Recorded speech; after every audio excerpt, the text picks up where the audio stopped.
दोस्तों, स्वागत है आपको गुरु ज्ञान भक्तावल चैनल में। आज मैं आपको माता काली की एक बहुत ही चमत्कारी साधना बताऊंगा। इस साधना को करके आप अपने जीवन की सारी परेशानियों से छुटकारा पा सकते हैं। ये मरगट की कालका की साधना है। मरगट की कालका के बारे में तो आप सब जानते ही होंगे। मरगट की कालका यानी मरगट की रानी।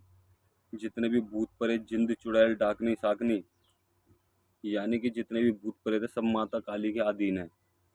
अगर किसी तांत्रिक ने आपके ऊपर तंत्र क्रिया की है, चाहे वो कैसी भी तंत्र क्रिया हो, आपके ऊपर मारण क्रिया करी हो या आपके ऊपर घात घायल छोड़ी हो, तो आपको उस तंत्र क्रिया से डरने की जरूरत नहीं है। माता काली उस तंत्र क्रिया की चुटकियों में नाश कर देंगी और चुटकियों में आपको ठीक कर देंगी। चाहे आपके ऊपर किसी ने मारण क्रिया करके घायल छोड़ दियो, घात छोड़ दियो, मुठ चला दियो, आपको उस चीज से घबराने की जरूरत नहीं है। आप बस इस साधना को कीजिए, माता काली उस तंत्र क्रिया का चुटकियों में नाश कर देंगी। क्योंकि माता काली के ये भूत प्रेत जितने भी हैं, सब अधीन है। आपका कोई कुछ नहीं बिगाड़ सकता। माता काली आपकी स्वयं खुद रक्षा करेंगी और इन चीज़ों से आपको डरने की आवश्यकता नहीं है। और अगर आपके घर पे किसी भी प्रकार की बंधन किया गया, आपके नौकरी बांध दिया, आपका शरीर बंधन कर दिया, आपके घर में किसी के भी कोख बंधन कर दिया, आपका कारोबार बंधन कर दिया, आपका घर बंधन कर दिया, आपका बुद्धि बंधन कर दिया, किसी भी तरीके का आपके ऊपर बंधन कर दिया हो, आपको उस चीज़ से घबराने की जरूरत नहीं है। माता काली खुद स्वयं ये सारे बंधन खोलेगी और आपके घर में सुख शांति देंगे और बरकत देंगे और आपके घर को खुशियों से भर देंगी। इस साधना को करने से पहले आपको दो बातों का अवश्य ध्यान रखना है। पहला तो यह है कि आपको किसी भी व्यक्ति का बुरा नहीं करना, चाहे वो आपके ऊपर तंत्र क्रिया कर रहा हो या आपके उससे नफरत हो। आपको किसी का भी बुरा नहीं करना। आपको सिर्फ माता काली की साधना करना। माता काली उसको खुद दंडित करेंगी। जो भी आपका बुरा सोचेगा, अहित सोचेगा, आपको खुद किसी के बारे में बुरा नहीं सोचना और ना उसका कभी बुरा करना। माता काली उसे खुद दंडित करेंगी। और दूसरा दूसरा ये है कि आप बिना गुरु की आज्ञा के इस साधना को कभी भी ना करें। आपके गुरु की आज्ञा इस साधना में बहुत जरूरी है, बहुत ही आवश्यक है। इस साधना को करने से पहले आप अपने गुरु की आज्ञा जरूर लें, क्योंकि ये थोड़ी सी उग्र साधना है। इस साधना में आपको थोड़ा भय भी और लग सकता है, इसलिए आपका गुरु आपका मार्गदर्शन करेंगे। इसलिए गुरु आज्ञा के बिना इस साधना को कभी भी ना करें। अब मैं आपको इस साधना की विधि बताता हूँ। सबसे पहले तो आपको माता काली को मरगट में भोग दे के आना है। मरगट की रानी को मरगट में भोग दे के आना। भोग में आप सबको पता ही होगा कि क्या क्या भोग जाता है। तो आपको मरगट की माता को भोग देना, वहाँ पर माता से प्रार्थना करनी कि माई रानी, मैं आपकी ये साधना कर रहा हूँ, इस साधना में मुझे सफलता दीजिएगा और मेरे घर में जितनी भी परेशानी है इन सबसे हमें छुटकारा दिलाइएगा। इस तरीके से प्रार्थना करके आपको जो भी समस्या है उस तरीके की प्रार्थना करके आप सीधे घर आ जाइए। घर आके आप एकांत कमरे के अंदर, आपको उस कमरे में आपके अलावा और कोई ना जाए 40 दिनों तक। सिर्फ आप ही उस कमरे में जाओ और अन्यथा और कोई व्यक्ति ना जाए। उस कमरे में आपको माता काली का एक चित्र या तस्वीर रखनी है, मूर्ति रखनी है। माता काली को काली चुन्नी अर्पित करनी है, काली चुन्नी उड़ानी है और फूल माला पहनानी है। एक नारियल लेना, नारियल पे भी काली चुन्नी चाहिए। 5 बतासे, एक लौंग का जोड़ा, एक जायफल और एक नींबू, एक मीठा पानी, ये सब चीज़ चाहिए माता काली के लिए।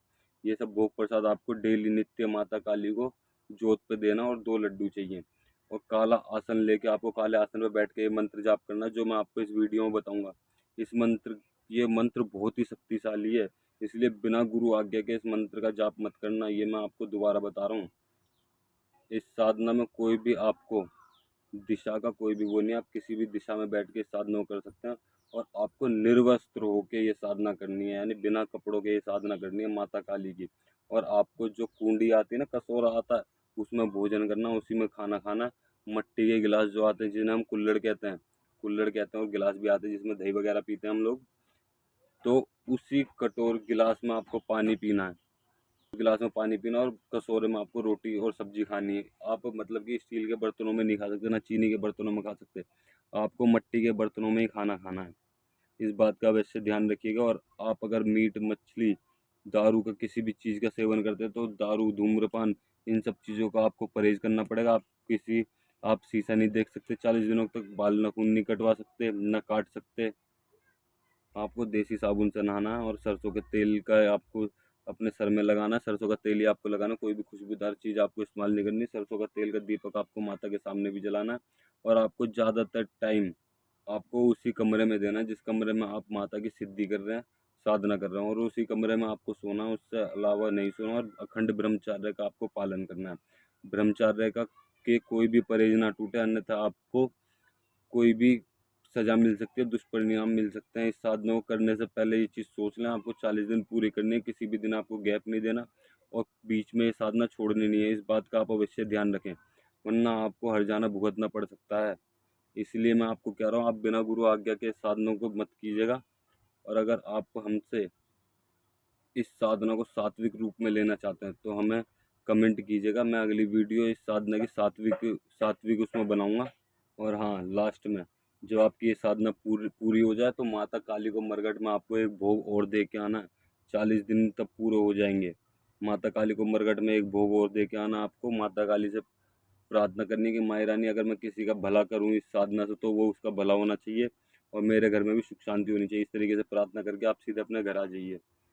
और अगर आप इस साधना को सात्विक रूप में चाहते हैं तो आप हमें कमेंट कर सकते हैं। मैं अगली वीडियो इस साधना की सात्विक साधना में वीडियो बनाऊंगा। और अगर आपको हमारे द्वारा दी गई जानकारी अच्छी लगी तो वीडियो को लाइक करें, चैनल को सब्सक्राइब करें और बेल आइकन दबाएं ताकि हमारे द्वारा दी गई जानकारी आप तक समय पर पहुंच सके।